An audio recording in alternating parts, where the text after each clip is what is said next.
Yes, it's time for you to clean up the yard. Get outside pronto were the words that echoed from my mother-in-law at my in-law's house. I was always treated like a servant, especially at Christmas.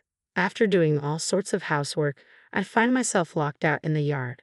It was tough at first, but as the son's wife, I eventually accepted it. If I could endure it for a little while, I could go home. That's all I thought about, waiting for time to pass. One Christmas, thanks to my sister-in-law, I had an awakening. My name is Ariel. I'm 27 years old and I work in an office. My husband Tom is 33 years older than me. We've been married for 3 years. I'm an indoor person preferring to relax at home on my days off. I'm not antisocial, just shy and not great with large groups. When I first met Tom, he was kind and reliable. I met him at a drinking party I attended with a friend. I thought it was a small gathering, but there were many strangers, and I wanted to go home right away. Tom was the one who helped me. I didn't know there would be so many people. Let's have a quiet drink over here, he suggested. He's a cheerful person and probably fine with crowds, but he stayed with me, chatting about various things. When it was time to move to the after party, he discreetly said, "It's better to go home now." He let me leave early. Such gatherings often exhaust me, but that day, thanks to him, I wasn't tired and actually had fun. He remained kind and reliable as we dated. As an indoor person, he took me to places I'd never seen before, showing me beautiful views. He was always gentle, escorting me wherever we went. In the 2 years we dated, we never fought. But after marriage, I saw a not-so-kind side of him. Perhaps it was inevitable. No longer just his girlfriend, but his son's wife. When he came home, "Is dinner ready? Can I take a shower?" He'd always ask. I work full-time, though I don't have overtime. Sometimes, depending on when my husband gets home, I can't get dinner or his shower ready in time. "I'll do it now. Just wait a little longer," I tell my husband, always rushing to prepare. If he realized things weren't ready, he'd let out a deep sigh and sit down on the sofa to watch TV. "Oh, beef stew again," he'd remark. I try to prepare in advance or get creative, but if it's the same menu, he gets upset, accusing me of slacking off. Even with simple dishes, my husband never helps. Instead, he leaves his socks under the sofa. He seemed like the epitome of a henpecked husband. We had never lived together before marriage, and I was taken aback by this behavior, as we hadn't experienced this when staying at each other's places. I'm not the most efficient, so while feeling guilty, I kept thinking about how to do household chores more effectively. Apart from this, he was as kind as he always had been. I always thought it was just me failing as his wife. This feeling intensified whenever we visited my in-laws' house.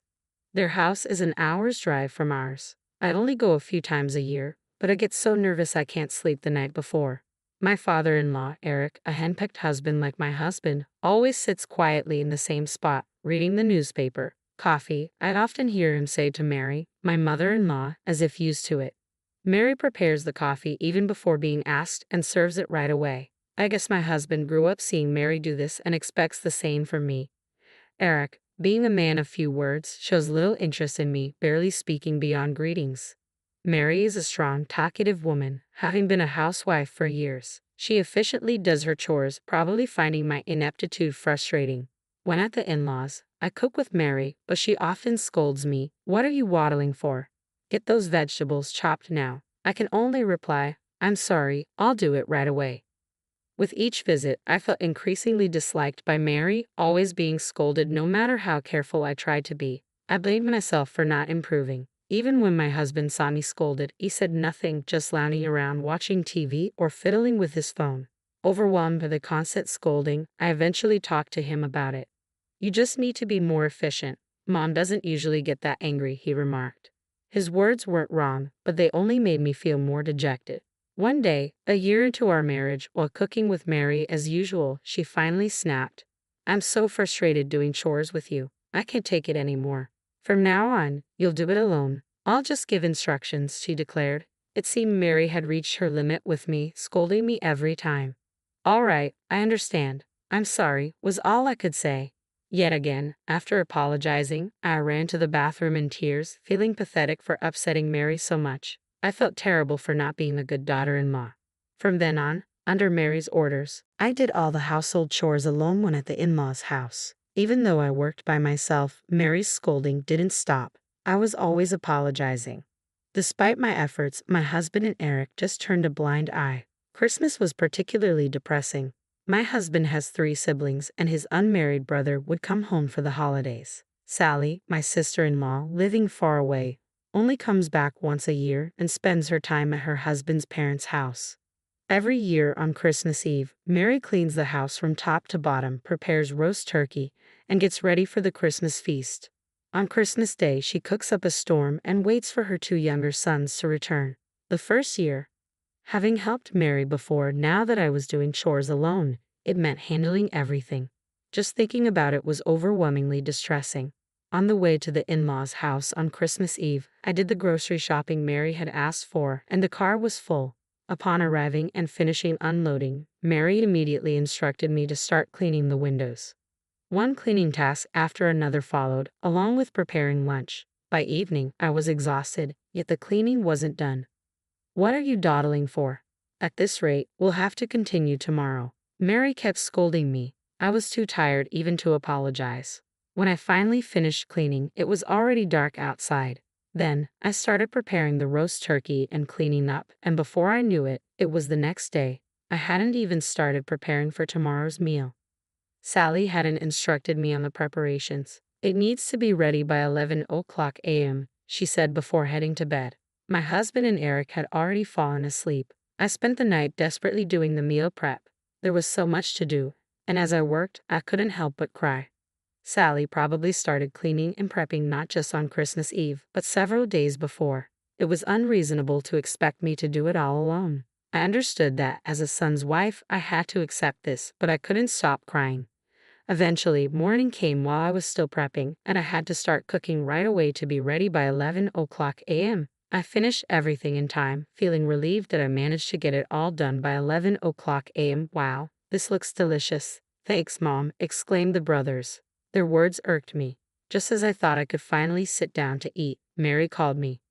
"What are you sitting down for? It's family time now. You need to clean the yard," Mary said, handing me a broom. I couldn't believe it but had no energy to resist. Silently, I took the broom and went to the yard. From inside the house, I could hear my family chatting and laughing, seemingly uncaring of my absence. The in-laws' house is in the north, and it was freezing that day. I didn't even have time to put on my coat, so I shivered uncontrollably as I tried to clean. Tears and a runny nose wouldn't stop. I kept telling myself it was my duty as a son's wife, just waiting for the time to pass. 3 hours passed before I was allowed back inside. I was so cold I could barely move, but Mary immediately said, "Hurry up with the cleaning." Shivering, I did the dishes. I knew I could go home soon, as my husband had to work from the second day. That thought kept me going. By the time I finished, it was time to leave. I was exhausted, having not slept since the day before. In the car on the way back, I cheerfully told my husband, "Am I going to spend every Christmas like this? I'm tired, cold, and I can't take it anymore." "Just be more efficient, and you can sleep next year. Stick on lots of disposable heating pads. Stop crying. It's bad luck for Christmas." His cold response angered me. I was starting to resent him. No, I think I already disliked him. I had time off until the 3rd, but I got sick from being outside in the cold and spent the rest of my Christmas break in bed. This treatment continued every time I went to the in-laws' house. The next Christmas Eve, I tried to prepare in advance and get more sleep. I even brought lots of disposable heating pads in case I had to go outside. But Mary criticized my pre-made dishes. "This is too salty. Start over," she said, rendering my efforts meaningless. Then she took all the heating pads from my bag. "Oh, disposable heating pads. These will be perfect for church." "Thank you," she said, taking them all. I couldn't sleep again because of the cleaning and cooking. After preparing the meal, I was sent outside to avoid catching the cold again. I wore a down jacket and took the disposable heating pads I had put in my pockets outside. Despite wearing thick clothes and carrying the heating pads, I couldn't stop shivering as it was snowing that day. About an hour later, a little boy came out of the house. "Wow, snow," he exclaimed. I was surprised. There shouldn't be any children inside. "Henry, put on your gloves," Mary called out. It turned out Sally had arrived unbeknownst to me while I was outside. Sally and her child had come to the in-laws' house. Apparently, she had a fight with her husband and didn't go to his parents' house this year. It was the first time I'd seen her since our wedding 3 years ago. When Sally saw me, she was surprised. "Is that you, Ariel?" she greeted. "Hello, Sally. It's been a while," I greeted her, still shivering. Concerned about me trembling, Sally gave me some disposable heating pads from her pocket. "Goodness, you're shivering. Why are you outside all this time?" she asked, warming my hands. "I was asked to clean the yard as the son's wife," I explained. I answered, and Sally, looking angry, said, "What? What do you mean? Come inside, and you too, Henry." She ushered me into the house. Sally approached my husband and the others who were chatting. "Hey, what's this about?" Ariel was shivering. "What if something had happened?" she asked forcefully. "Mom just asked her to clean the yard," my husband replied nonchalantly. "Tom, you don't see anything wrong with this. And Mom, what's this about?" Sally confronted my husband and her mother. Eric pretended not to know, and the two brothers-in-law looked uncomfortable. "A son's wife should do what's expected of her. I just had her do her duties," Sally's mother replied sulkily. "There's no such thing as a son's wife's duties in this world. How can you, a former daughter-in-law, not understand? You don't even realize how horrible this is. This is awful. I will never forgive you, and not just you, everyone here," Sally said, and left the in-laws' house with her child. I stayed at a nearby hotel. While soaking in the pool, I told her everything. Sally, too, had been harshly treated by her mother-in-law and listened to me with tears. "Ariel, you've been treated like a slave, haven't you? It's been tough. You don't have to endure it anymore. You can be free," she hugged me.